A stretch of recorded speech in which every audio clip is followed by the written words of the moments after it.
اکثر بیشتر انسان یہ سمجھتا کہ اس پر کوئی حالات آ گئے، مصیبت آ گئی، وہ گناہوں کی وجہ سے پہنچے، تو یہ قاعدے کلیہ نہیں ہے۔ بعض مرتبہ مصائب کی باتیں انسان پر وہ اللہ کی طرف سے آزمائش ہے۔ کیوں آزمائش آتی ہے اللہ کی طرف سے؟ کہ آدمی اچانک غمزدہ ہو جاتا، اچانک پریشانی میں آ جاتا، تو وہ آزمائش اس لیے آتی ہے کہ اللہ تعالیٰ کسی انسان کو جب بلند درجات دینا چاہتے ہیں تو اس کو آزمائش میں ڈال دیتا ہے۔ اس لیے دیکھیے انبیاء علیہ السلام اتنے بڑے بڑے اولو العزم پیغمبر گزرے، اللہ تعالیٰ نے ان کا امتحان لیا، ان کو آزمائش میں ڈالا، پھر ان کے تذکروں کو قیامت تک جاری کر دیا گیا۔ اس لیے ہر تکلیف کو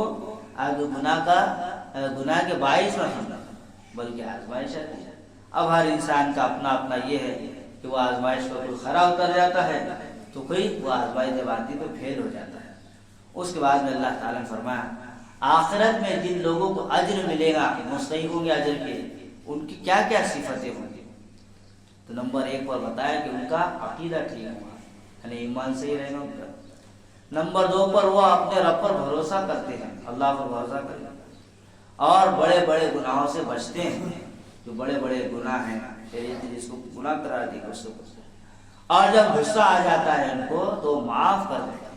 حالانکہ ان کے پاس میں طاقت ہے کہ وہ بدلہ لے سکے، لیکن وہ کیا کرتے ہیں؟ درگزر کر دیتے ہیں، اللہ کی بات مانتے ہیں، نماز کی پابندی کرتے ہیں۔ جو اجر ملنے والے لوگ ہیں تو وہ کیا کرتے ہیں؟ نماز کی پابندی، اور اپنے معاملات باہمی مشورے سے طے کرتے ہیں، وَأَمْرُهُمْ شُورَىٰ بَيْنَهُمْ، اور ہم نے جو ان کو دیا ہے اس میں سے خرچ کرتے ہیں۔ اللہ نے ہم کو مال دیا تو مال میں سے وہ لوگ خرچ کرتے جو آخرت کے اندر اجر پانے والے لوگ ہیں، ان کی ایک صفت یہ بھی ہے کہ اپنے مال کو لگاتے ہیں، اور جب ان پر ظلم ہو تو بدلہ لیتے ہیں۔ لیکن بدلہ لینے کے لیے بھی کیا کرتے ہیں؟ وہ خالی بدلہ نہیں لیتے بلکہ اس میں بھی انصاف سے کام کرتے ہیں، یعنی زیادتی نہیں کرتے، حد سے تجاوز نہیں کرتے، بلکہ جو انصاف کا تقاضا ہے اسی کے اعتبار سے کام کرتے ہیں۔ اس کے بعد میں اللہ تعالیٰ نے فرمایا کہ خالق صرف اللہ کی ذات ہے، للہ ملک السماوات والارض یخلق ما یشاء یہب لمن یشاء اناثا ویہب لمن یشاء الذکور۔ پیدا کرنے والی ذات کس کی؟ اللہ کی ہے۔ تو بتا رہے ہیں انسانیت کی تخلیق کو بیان کیا اللہ نے شاید کے اندر کہ اللہ تعالیٰ اولاد دیتے ہیں، جس کو چاہے لڑکیاں دیتے ہیں، جس کو چاہے لڑکے دیتے ہیں، جس کو چاہے دونوں بھی دیتے ہیں، جس کو چاہتے ہیں کچھ بھی نہیں دیتے، وہ اسی رکھ دیتا۔ تو یہ اللہ کی طرف سے ہے، اور یہ سب نعمتیں ہیں اللہ کی۔ یہب کا مطلب ہدیہ، گفٹ دینا، تو اولاد کیا ہے؟ اللہ کی طرف سے گفٹ ہے، اللہ کی طرف سے نعمتیں ہیں، اس لیے اس کی بھی قدر کرنا چاہیے انسان۔ اس کے بعد میں بتایا کہ انسان سے ہم کمایا ہونے کا طریقہ کیا اللہ تعالیٰ کا، جیسے کوئی طور پر حضرت موسیٰ سے پردے کے آڑ میں اللہ رب العزت نے کلام فرمایا، لیکن کوئی آدمی فیس ٹو فیس ہونا چاہے تو نہیں ہو سکتا۔ ہاں جب آدمی آخرت میں چل جائے گا، جنت میں چلا جائے گا، جب وہ اپنے آنکھوں سے اللہ تعالیٰ کا دیدار کرے گا، لیکن یہاں پر نہیں دیکھ سکتا۔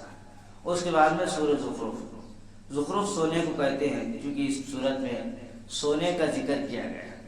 سونے کا بولے تو اپنی نیند کا سونا نہیں، یہ جو سونا ہے گولڈ، اس کا اللہ تعالیٰ نے اس میں ذکر کیے۔ حضرت موسیٰ علیہ السلام، حضرت عیسیٰ علیہ السلام، ان کا تذکرہ کیا گیا اور بتایا گیا کہ قرآن بالکل واضح کتاب ہے، اس کے اندر کچھ ایسا معاملہ نہیں کہ آدمی کو سمجھ میں نہیں آیا، بلکہ اللہ تعالیٰ نے بطور نصیحت کے، واعظ کے، قرآن کو بڑے واضح انداز میں نازل فرمایا، اس کے اندر احکامات رکھے، اور کوئی چیز کسی کے اندر جو ہے تعارض نہیں ہوتی ہے، بالکل سیدھا سیدھا ہے اور انسان سمجھ سکتا ہے۔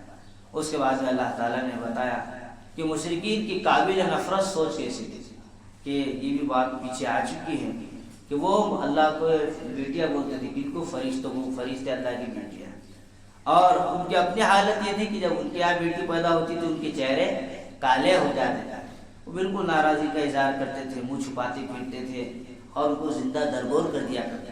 بچی پیدا ہوتی تو اس کو گڈھا کر کے اس میں ڈال دیا کرتے تھے۔ یہ معاملہ اہل عرب وہاں مشرکین کا تھا، تو جس کو اللہ تعالیٰ بڑے ناپسند سمجھتے ہیں ایسی چیزوں کو، اس لیے انسان کو اپنی سوچ کو بدلنے کی ضرورت ہے۔ اس کے بعد مشرکین کا دعویٰ ہے، مشرکین کی غلط سوچ ہے، اور اسی طریقے سے ذکر اللہ کو چھوڑنے کا نقصان بیان کیا گیا. ان کا دعویٰ بھی غلط تھا، سوچ بھی غلط تھی. اسی لیے حضرت ابراہیم نے اپنی قوم کو دعوت دی اللہ کی، لیکن وہ اپنے باپ دادا کے طریقے پر چلتے رہے، یہ ان کی سوچ تھی. اور تردید بھی کی گئی کہ یہ جو چیزیں ہیں جس کو تم خدا سمجھ رہے ہو، یہ سب کے سب ایسے ہی معاملے ہیں. حقیقی عبادت کی ذات تو اللہ کی ذات ہے. پھر ذکر اللہ کو جب آدمی چھوڑ دیتا ہے، اللہ کی بات کو نہیں مانتا، اللہ تعالیٰ اس پر شیطان کو مسلط کر دیتے ہیں. دیکھو جو ذکر نہیں کرتے اور اللہ کو یاد نہیں کرتے، ان لوگوں کو دیکھو تو کچھ بھی نہیں کرتے. وہ نماز پڑھنا ان کے لیے مشکل ہے، روزے رکھنا مشکل ہے. کیوں؟ کیونکہ وہ شیطان نے ان کو مس کر لیا ہے، چھو لیا ہے. اب شیطان ان پر مسلط ہو گیا، اس لیے وہ ویسے اعمال کریں گے جیسا شیطان کرتا ہے، اور سیدھے راستے سے اس کو ہٹا دیتا ہے. شیطان اس کا دوست بن جاتا، اور وہ بندہ سمجھتا ہے کہ میں ہدایت پر، حالانکہ وہ ہدایت پر نہیں ہوتا. ہم کیا سمجھ رہے رمضان میں 2-3 نماز پڑھ لے رہے اور سمجھ رہے کہ رمضان کے برکات مل جائیں گے؟ نہیں، بالکل نہیں. جو اس کے مکمل اہتمام کرے گا اسی کو برکتیں ملیں گی. جو مکمل اہتمام کرے گا اللہ تعالیٰ اسی کے گناہوں کو ختم کریں گے مکمل. روزہ بھی رکھے گا، تراویح بھی پڑھے گا، عبادت بھی کرے گا، ذکر بھی کرے گا، نمازوں کا اہتمام کرے گا، اپنی زندگی کو بدلنے کی کوشش کرے گا، اسی کے لیے رمضان برکت والا مہینہ ہے. اور جو نہیں کر رہا اس کے لیے کچھ بھی نہیں. وہ شیطان کی خام خیالی ہے جو شیطان نے اس کے دماغ میں بٹھا دیا کہ وہ صحیح راستے پر چل رہا ہے. یہ غلط بات ہے، بلکہ وہ ہدایت پر ہے ہی نہیں. ایسے لوگ ہدایت پر کہتے ہیں تو شیطان جن کا ساتھی بن جاتا ہے. اس لیے ایسی چیزوں سے اپنے آپ کو بچانا ہے. اس کے بعد میں سابقہ انبیاء سے پوچھنے کا مطلب بھی بیان کیا قرآن میں کہ نبی کریم صلی اللہ علیہ وسلم کا پہلے انبیاء علیہ السلام سے پوچھنے کا مطلب کہ صحیفے آئے، پہلے کتابیں نازل ہوئی. تو اس میں آپ دیکھیں گے کہ لیلۃ المعراج جب آپ صلی اللہ علیہ وسلم کی تمام انبیاء سے ملاقات ہوئی. اللہ کے جب معراج کر گئے تو سب نبیوں سے ملاقات ہوئی، اور اس وقت پوچھیں کیا کبھی بھی ہم نے اللہ کے علاوہ دوسرے معبود بنائے تھے ان کی عبادت کی جائے؟ یہ سوال تو کسی نے نہیں کیا. ہر نبی نے اللہ کی ہی طرف لوگوں کو بلایا. پھر اس کے بعد اللہ تعالیٰ نے حضرت موسیٰ علیہ السلام کا واقعہ بیان فرمایا جو کہ ہم پیچھے بھی سن چکے ہیں. اس کے بعد سورہ دخان ہے. دخان عربی میں دھوئے کو کہتے ہیں، دھوئے کو دخان. اس میں اسی کا تذکرہ ہے. اسی نسبت سے سورت کا نام سورہ دخان رکھا گیا ہے. سورت میں اللہ نے 3 قسم کے مضامین کو بیان کرا ہے. نمبر 1 پر توحید، اللہ ایک ہے اس کو بیان کیا. نبی کریم صلی اللہ علیہ وسلم کی رسالت، آخرت کا تذکرہ ہوا، اور مشرکین مکہ پر جو قحط مسلط کیا گیا تھا اس کا بھی ذکر اللہ نے فرمایا. سب سے پہلے لیلت مبارکہ، لیلت مبارکہ جس کو کہا گیا کہ ایسی مبارک رات جس میں اللہ تعالیٰ نے قرآن کو نازل فرمایا. شب قدر میں اللہ نے قرآن کو نازل فرما دیا اور لوح محفوظ سے آسمان دنیا پر اس کو اتار دیا. تو یہ بتایا. اور باقی مکمل قرآن تو 23 سال میں تھوڑا تھوڑا حضرت نبی کریم صلی اللہ علیہ وسلم کو اللہ نے نازل فرمایا. 23 سال لگے پورے اس کو. اس کے بعد دخان جو ہے رسول کریم صلی اللہ علیہ وسلم نے قریش کی مسلسل مخالفت اور اسلام دشمنی کی وجہ سے بد دعا کی تو مکہ پر قحط، سخت قحط پڑا. یعنی کھانے پینے کے ہر چیز کے معاملے آ گئے. قحط اتنا شدید پڑا، اتنی شدید مصیبت آئی کہ لوگ ہڈیاں مردار کھانے پر مجبور ہوتے تھے. کھانے پینے کچھ بھی نہیں تھا، ہڈیاں دکھتے تھے اس کو کھانے پر مجبور ہو گئے. مردار یعنی جو جانور مرا ہوا رہتا اس کا کھانے پر مجبور ہو گئے تھے. لوگ آسمان کی طرف دیکھتے تھے، بھوک کی وجہ سے انہیں دھواں نظر آتا تھا. بھوک کی وجہ سے کچھ بھی دکھتا، اندھیرا اندھیرا ہی دکھتا تھا. یہ لوگ حضور کی خدمت میں حاضر ہوئے. اللہ کے نبی سے آپ سے عرض کیا اگر آپ دعا کریں تو قحط ختم ہو جائے گا، اور قحط ختم ہو گیا تو ہم آپ پر ہی مان لیں گے. یہ انہوں نے کہا. آپ صلی اللہ علیہ وسلم دعا فرمائے. قحط تو ختم ہو گیا لیکن وہ ایمان نہیں لائے، کام لے لیے اور پھر واپس جیسے کو ویسے ہو گئے. پھر اللہ تعالیٰ نے فرعون کی تباہی کا تذکرہ فرمایا کہ اس نے موسیٰ علیہ السلام کو قتل کی دھمکیاں دی. بالآخر اللہ نے فرعون اس کے حواریین کو کیا کیے؟ سمندر میں ڈبا دیا، غرق کر دیا. پھر اللہ نے اہل جنت کا، اہل جہنم کا تذکرہ فرمایا کہ ان کا کھانا کیا ہوگا؟ زقوم وغیرہ خون پی پیے کھائیں گے، اور پوری ہڈیاں ابال کر کے ان کو ایسا معاملہ آ جائے تو یہ سب کھانے ہوں گے جہنم میں، اور جنت کے جنتی لوگ باغات میں ہوں گے، چشموں میں ہوں گے، باریک ریشم کا لباس اور موٹا ریشم یہ سب پہنیں گے، آمنے سامنے بیٹھیں گے، باتیں کریں گے، اللہ تعالیٰ جنتیوں کو حوریں دیں گے، اور بڑے خوش نصیب ہوں گے وہ لوگ کہ جن کو یہ نعمتیں ملائی۔ اس کے بعد سورہ جاسیہ ہے۔ جاسیہ کے عربی معنی ہے گھٹنوں کے بل بیٹھ جانا۔ تو قیامت کے دن ایسی حملہ کی ہوں گے، ایسا خوف ہوگا قیامت کا کہ آدمی گھٹنوں کے بل گر پڑیں گے اس دن، اس لیے اس کا نام جاسیہ ہے۔ اس میں اللہ کے توحید کے دلائل کو بیان کیا گیا ایمان والوں کے لیے کہ آسمان زمین یہ سب کیا ہے، اللہ کے توحید کے دلائل ہے، اس لیے انسان کو چاہیے۔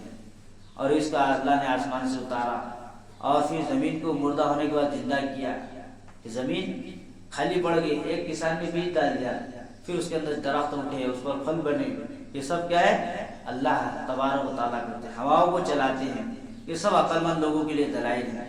اس کے بعد اللہ تعالیٰ نے شریعت، عقائد، مسائل کا نام بتا دیا کہ بنی اسرائیل کا بھی تذکرہ ہو اس کے اندر۔ تو شریعت کے بنیادی طور پر دو چیزیں ہیں، ایک عقائد ہے، دوسرے مسائل ہے۔ عقائد گزشتہ انبیاء علیہ السلام ہمارے نبی کے درمیان میں کوئی اختلاف نہیں ہے۔ عقائد مطلب یہ ہے پہلے کے نبی نے بھی کہا اللہ ایک ہے، اللہ کے نبی صلی اللہ علیہ وسلم فرمایا اللہ ایک ہے، اس میں کوئی اختلاف نہیں۔ ہاں مسائل اور شریعت الگ الگ ہے، اس میں ان کے شریعت میں کچھ اور تھا۔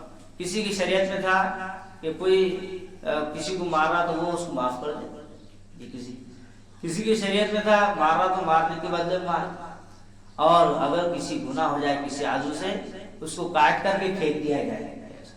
لیکن شریعت محمدی بڑی سہولت والی شریعت اللہ تعالیٰ نے ہم کو عطا فرمائی، ہمارے مزاج کے مطابق دین ہم کو دیا گیا ہے اللہ کی طرف سے۔ یہ اللہ کا بہت بڑا انعام ہے، کوئی چیز ہمارے لیے مشکل نہیں ہے، جو ہمارے مزاج میں ہم کر سکتے، ہمارے اندر طاقت ہے، وہی چیزوں کا اللہ نے ہم کو مکلف بنایا۔ اس کے بعد میں اخیر میں یہاں پر جو 25 پارہ ختم ہو رہا ہے، اللہ نے اخیر میں قیامت کی ہولناکی کو بیان فرمایا۔ قیامت آئے گی تو کیسے حالات پیدا ہوں گے۔ وَلِلَّهِ مُلْكُ السَّمَاوَاتِ وَالْأَرْضِ يَوْمَ تَقُومُ السَّاعَةُ يَوْمَ تَقُومُ السَّاعَةُ يَوْمَئِذٍ يَخْسَرُ الْمُبْطِلُونَ۔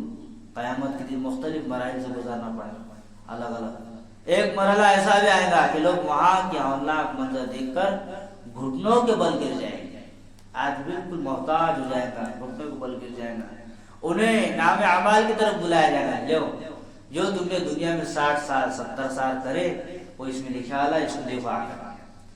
اب دنیا میں کیے ہوئے عمل کا بدلہ دیا جائے گا، اب اچھا عمل کرا تو اچھا بدلہ ملے گا، برے عمل کرا تو برا بدلہ اللہ تعالیٰ دے گا۔ اچھا عمل اگر نماز چھوڑ دیا، روزہ چھوڑ دیا اور دوسرے حرام کام جو کر رہا وہ سب کر رہا ہے تو اللہ بولے گے دیکھو یہ تیرا عمل ہے جو تو نے کیا تھا۔